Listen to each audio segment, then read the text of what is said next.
Bueno, y vamos a cambiar de tema nosotros porque hoy es 25 de noviembre, lo contábamos también en los títulos, una fecha muy importante para conmemorar y sobre todo para darle espacio y visibilidad a la lucha contra la violencia de género, la violencia machista, contra las desigualdades. Y por eso la tenemos con nosotros a Vicky Rodríguez, periodista especializada justamente en tema de género. ¿Cómo estás, Vicky? Hola, Buen día. Gaby, muy bien, buen día. Bien. Bueno, sí, un día más de lucha, un día para seguir poniendo en agenda esto que venimos sosteniendo en este espacio desde el año pasado, Sí. de poder visibilizar los tipos de violencia que existen y cómo eso va afectando no solo a las mujeres disidencias, sino a la sociedad en general.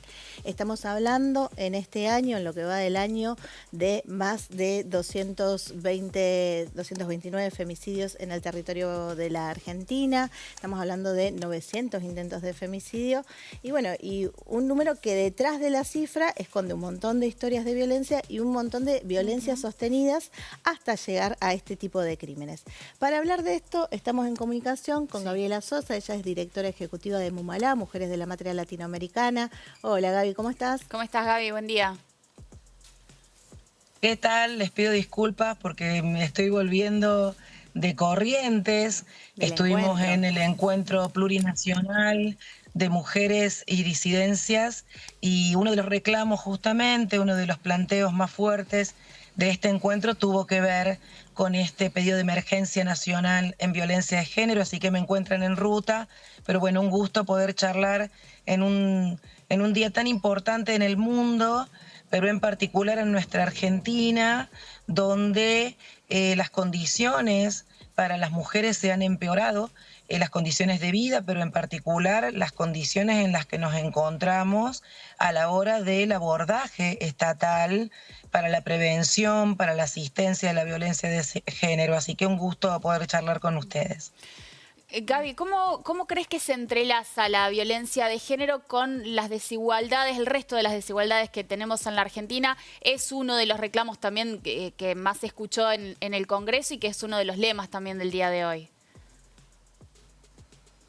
Sí, por supuesto. En primer lugar, ya la ley lo aborda, ¿no? Es decir, tanto la ley nacional, nuestra ley provincial, pero también los tratados internacionales que incorporamos en nuestra Constitución incluyen varios tipos de violencias, entre ellos, por ejemplo, la violencia económica, a la par de las otras que conocemos más habitualmente, ¿no? Es decir, la violencia física, psicológica, sexual, simbólica, y menciono estas dos últimas, la simbólica y la económica, porque justamente el contexto de ajuste, el contexto de recortes de recursos estatales para la prevención, para el acompañamiento, pero a la par de estas violencias simbólicas que se multiplican desde los mensajes de odio, claramente son un territorio sobre el que se asientan más fácilmente las violencias machistas. Sumo un elemento más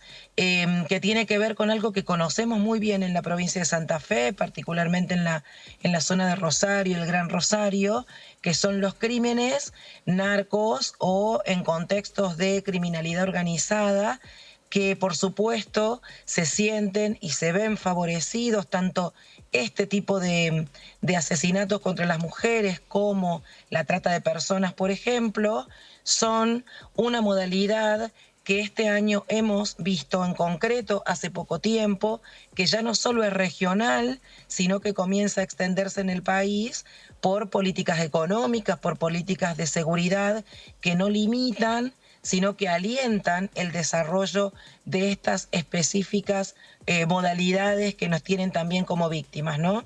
Sí. Gaby, ustedes desde Mumalá llevan hace varios años un observatorio donde además de ir registrando el tipo de crímenes, también ahondan un poco más en otros datos vinculados y a mí me llama la atención en el último relevamiento que presentaron dos datos en particular. Uno es que el 30% de las víctimas convivía con su agresor al momento del crimen y el otro que me parece muy importante en este contexto que vos señalabas es que solo el 15% de las víctimas de femicidio había hecho una denuncia previa. Digo, en un contexto donde abundan los discursos sobre las falsas denuncias, me parece importante esto poder llevarlo a cuestiones concretas como son los datos que ustedes relevan, ¿no? Sí, Claramente el primer punto, por supuesto, tiene una relación con lo que veníamos charlando, la dependencia económica, esta dificultad de poder decidir la vida de manera autónoma. Y acá dos cuestiones, convivir con nuestros agresores porque no hay cumplimiento o seguimiento del cumplimiento de la ley que indica que el hogar es prioritariamente para las mujeres en situación de violencia, más allá de quién sea dueño de esa propiedad, pero además las dificultades económicas que nos generan esta dependencia e imposibilidad de salir de ese espacio.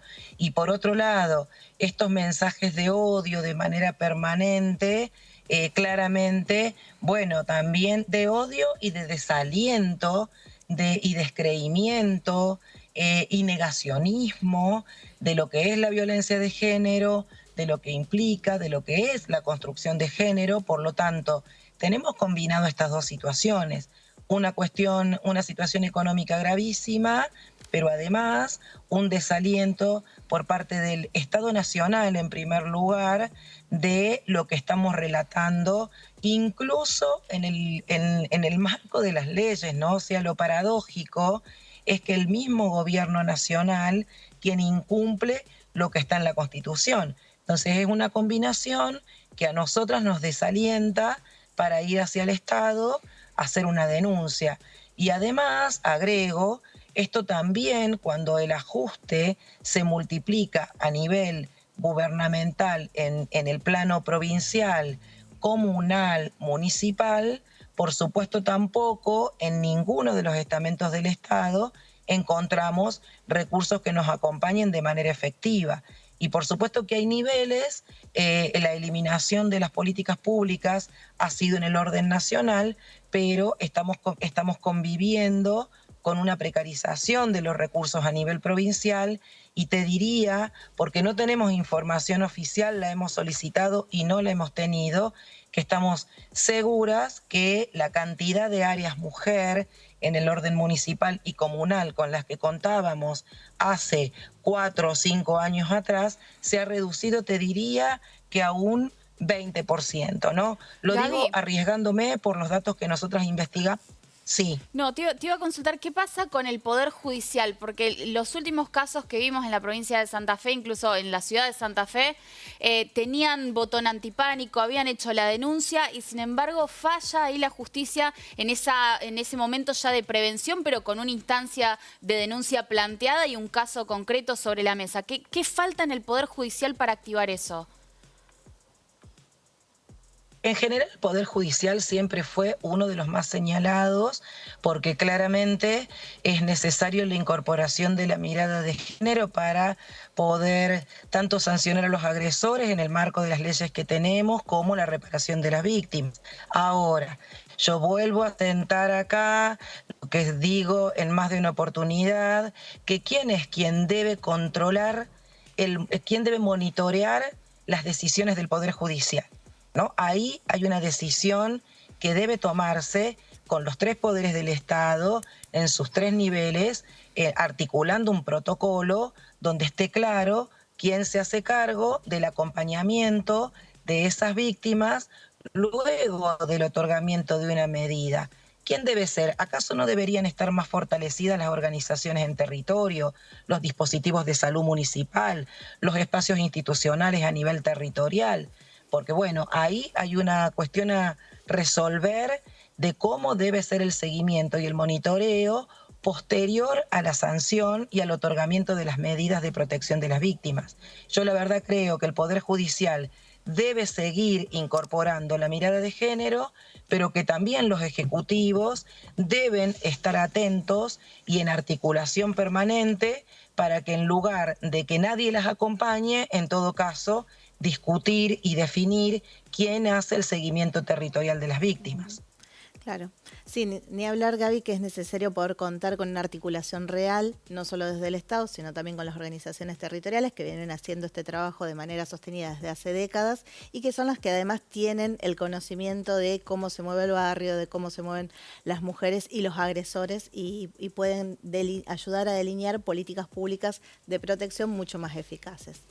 Gaby, te agradecemos mucho tu tiempo. Incluso En algunas ocasiones son las mismas organizaciones las que tienen más elementos para futuras denuncias porque conocen la vida y el tránsito comunitario de estas mujeres, ¿no? Miren lo valioso que es fortalecer a ese nivel. Bueno, gracias, perdón por la interrupción. No, no, pero muy, muy acertado lo que decís. Y bueno, muchas gracias. Sabemos que estás volviendo del Encuentro Plurinacional de Mujeres y Disidencias, un evento muy, muy importante para todos los movimientos de mujeres. Así que bueno, muchas gracias por tu tiempo. Gracias, Gaby. Gracias. Y a marchar hoy por la tarde en todo el país y en Santa Fe, por supuesto, también. Seguro. Bueno, Vicky, ¿te parece repasemos los horarios y lugares de las marchas? Sí, hoy a las 17:30 se concentran en la ciudad de Santa Fe en la municipalidad para marchar hasta Casa de Gobierno. En Rosario es a la misma hora la marcha, como todos los años. Sí me parece importante también como dejar como mensaje esto de que si una mujer está sufriendo violencia de género, es importante que busque ayuda. Es verdad que hay un desabastecimiento o una desarticulación en muchos sistemas de denuncia, pero existen todavía lugares donde se puede buscar ayuda porque la única manera de evitar llegar a un caso extremo como es el femicidio es buscando ayuda y buscando acompañamiento. En todos los municipios y comunas hay espacios u oficiales o de ONG que pueden ayudarlas. Muy bien. Gracias, Vicky.